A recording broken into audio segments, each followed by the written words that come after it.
Hello everyone. இன்னைக்கு எப்படி நம்ம கப்பீஸை ப்ரீட் பண்ணலான்னு பார்க்கலாம். இதுக்கு இந்த மாதிரி ஒரு அகலமான டப் எடுத்துக்கோங்க. ஒரு 2 to 3 டேஸ்க்கு முன்னாடியே பிடிச்சி வச்சிரு வாட்டர் யூஸ் பண்ணிக்கோங்க. இல்லை ஆல்ரெடி அக்வாரியம் டேங்க்ல இருக்கிற தண்ணி யூஸ் பண்ணாலும் பெட்டர் தான். இதில் கொஞ்சம் லைவ் பிளான்ஸ் ஆட் பண்ணிக்கலாம். இது எதுக்குன்னா கப்பி குட்டி போட்டதுக்கப்புறம் இந்த கப்பி குட்டீஸ்லாம் உள்ளே போய் ஒழிஞ்சிக்கிறதுக்கு ரொம்ப ஹெல்ப்ஃபுல்லாக இருக்கும். ஸோ அதோட பேரண்ட்ஸே அதை சாப்பிடாம இருக்கும். முடிஞ்ச அளவுக்கு நிறையா பிளான்ஸ் ஆட் பண்ணிக்கோங்க. அதனால நம்மளால நிறைய நம்பர் ஆஃப் குட்டீஸை காப்பாற்ற முடியும். இப்போ நம்ம இதில் ஃபிஷ் ஆட் பண்ணிக்கலாம். நான் ஃபுல் கோல்ட் கப்பி எடுத்திருக்கேன். உங்ககிட்ட நிறைய பேர் இருந்துச்சுன்னா 2 ஃபீமேலுக்கு 1 மேலுங்கிற ரேஷியோவில் ஆட் பண்ணிக்கோங்க. என்கிட்ட ஒரே ஒரு பேர் தான் இருக்குது. நான் அதை அப்படியே ஆட் பண்ணிக்கிறேன். எப்போவுமே ஃபிஷ்ஷை ரிலீஸ் பண்ணுறதுக்கு முன்னாடி ஒரு 15 மினிட்ஸ் அதை கண்டிஷன் பண்ணிக்கோங்க.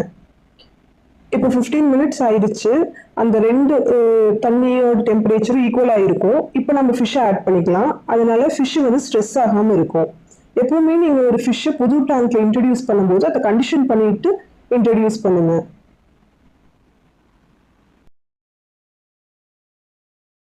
இப்போ நம்ம கப்பீஸ் ப்ரீடிங் போட்டு 3 வீக்ஸ் ஆச்சு. குட்டியும் போட்டாங்க. நமக்கு டோட்டலாக 7 ஃப்ரைஸ் கிடைச்சிருக்கு. இதை தண்ணி டேங்க்ல போட்டுருங்க. முடிஞ்ச அளவுக்கு பெரிய டேங்காக போட்டிங்கன்னா சீக்கிரம் வளர்ந்துருவாங்க. தேங்க்யூ.